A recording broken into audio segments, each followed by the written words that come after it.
Há 502 anos atrás, Martinho Lutero, um monge alemão, publicou na porta do castelo de Wittenberg 95 teses criticando e pondo em debate várias práticas da Igreja Católica. Isso acabou por desencadear acontecimentos que hoje conhecemos como a Reforma Protestante.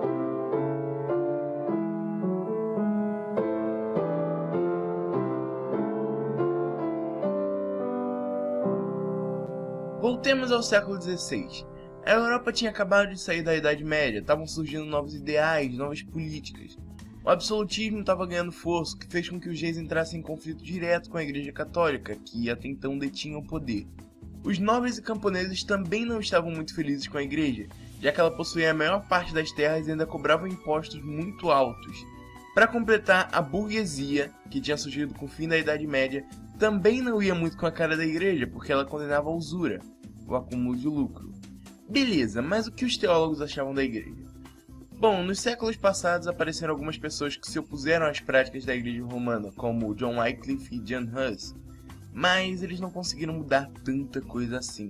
Algumas das críticas feitas por eles eram que só quem falava latim tinha acesso à Bíblia, que a Igreja Católica tinha se afastado do Evangelho pregado por Jesus e pelos apóstolos. Para eles, os principais problemas da Igreja Católica na época eram a crença no purgatório, a adoração a santos, várias superstições como a venda de relíquias ou peregrinações a lugares considerados santos, e a corrupção interna da Igreja, com vários papas bem controversos. Mas, dentre todos os problemas, talvez o maior daquele tempo era a venda de indulgências. Basicamente, pagar pelo perdão dos pecados. Deixa eu explicar isso direito. O imperador do Sacro Império Romano Germânico era eleito por 7 pessoas, 4 príncipes e 3 arcebispos. Acontece que, na época, quando estava perto de escolher o novo imperador, um cargo de arcebispo estava vago. Então, uma das famílias que já tinham um voto resolveu pegar esse cargo vago para ter direito a 2 votos. Alberto de Brandemburgo ocupou esse cargo de arcebispo, só que ele era muito novo para exercer a função, então a família teve que comprar a autorização. Na verdade foi um suborno, né? Mas eles tiveram que comprar a autorização para o cargo. É claro que eles ficaram muito endividados por causa disso. Aí o Papa, muito sagaz, deu permissão para Alberto vender indulgências para pagar a dívida e a metade do valor iria para a igreja construir a Basílica de São Pedro. E é partindo daqui que entramos na primeira etapa da reforma. Martinho Lutero era um monge e professor de teologia da Universidade de Wittenberg. Lutero tinha algumas discordâncias com a Igreja Católica, mas nada muito grande a princípio. Alberto então nomeou Johann Tetzel para vender as indulgências na Alemanha. Tetzel, na verdade, era um pouco exagerado ao falar das indulgências, então, quando ele chegou em Wittenberg, Lutero resolveu fazer algo a respeito. No dia 31 de outubro, ele publicou na porta do castelo de Wittenberg 95 teses criticando de indulgências e várias outras práticas da igreja. Mas, calma, não foi nada revolucionário. Era completamente comum pessoas pendurarem na porta do castelo assuntos para entrar em debate. Só que as teses de Lutero se espalharam, e isso graças à imprensa que tinha sido inventada umas décadas antes. E elas se espalharam tanto que chegou nas mãos do arcebispo, que enviou para o Papa. No ano seguinte, Lutero foi convocado para ir a Roma responder à acusação de heresia, só que ele não foi. O processo continuou rolando até que ele foi excomungado pelo Papa. Antes de continuar, é importante deixar claro que Lutero não queria separar a Igreja Católica. Muito pelo contrário, ele queria que a Igreja revesse seus princípios morais e ficasse mais próxima às doutrinas de Jesus e dos apóstolos. O racha que houve na Igreja foi consequência das ações da própria Igreja Romana. Nesse ano também rolou a Dieta de Worms, quando Lutero foi convocado para ir no parlamento e negar tudo o que ele tinha dito, e ele não fez isso. E a partir de lá foi promulgado o Edito de Worms, que considerava as ideias de Lutero como heréticas e criminosas. Então ele foi obrigado a fugir e se refugiar no castelo de Wartburg. E lá no castelo, com a proteção do príncipe, Lutero escreveu a tradução do Novo Testamento para o alemão. Alguns poucos seguidores meio radicais de Lutero começaram nessa época umas rebeliões armadas contra os nobres e o próprio Estado, mas o próprio Lutero era contra as rebeliões. Na Dieta de Speyer, em 1526, a Alemanha concedeu certa liberdade religiosa aos seguidores de Lutero, tanto que alguns príncipes até incentivaram o protestantismo em seus territórios. Mas isso não durou muito. 3 anos depois, por causa de uma outra dieta, todas as permissões concedidas aos luteranos foram revogadas. Daí, 6 príncipes e 14 cidades livres da Alemanha apresentaram ao imperador um documento para protestar contra a decisão tomada por ele. A partir disso, essa galera ficou conhecida como protestantes. Por causa da confusão, o imperador convocou mais uma dieta, agora em Augsburg, onde foi apresentada pelos luteranos a Confissão de Augsburg, uma confissão de fé. A Igreja Católica respondeu com um documento refutando a confissão.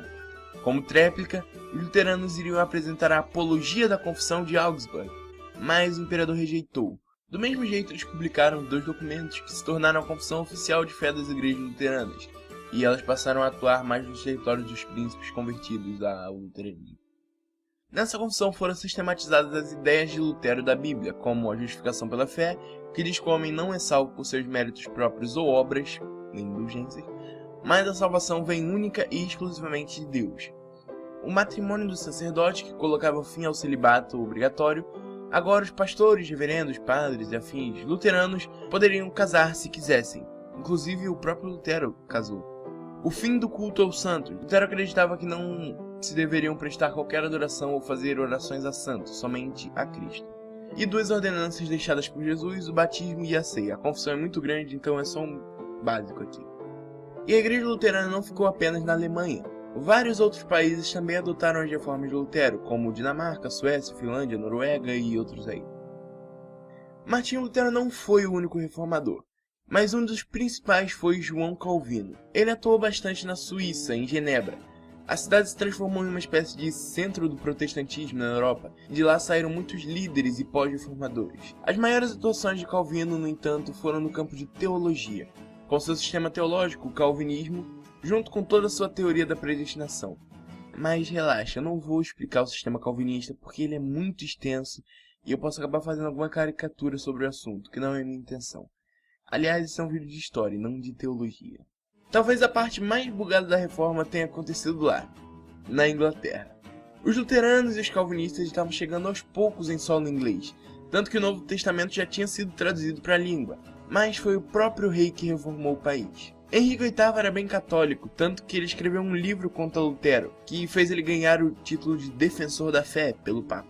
Só que um dia Henrique decidiu se separar da esposa porque ela não tinha dado filhos homens a ele. Ele então pediu ao Papa para anular seu casamento para ele se casar com outra que pudesse ter filhos homens, mas o Papa negou.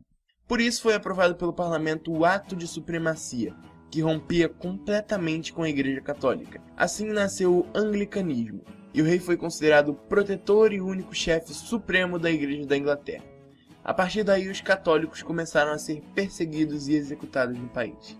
A situação complicou um pouco mais quando uma das filhas de Henrique, Maria I, assumiu. Ela era católica, então começou a perseguir os protestantes.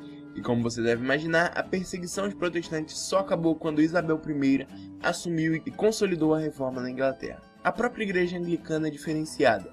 Ela manteve bastante a doutrina calvinista, ao mesmo tempo que preserva as tradições da Igreja Católica Romana.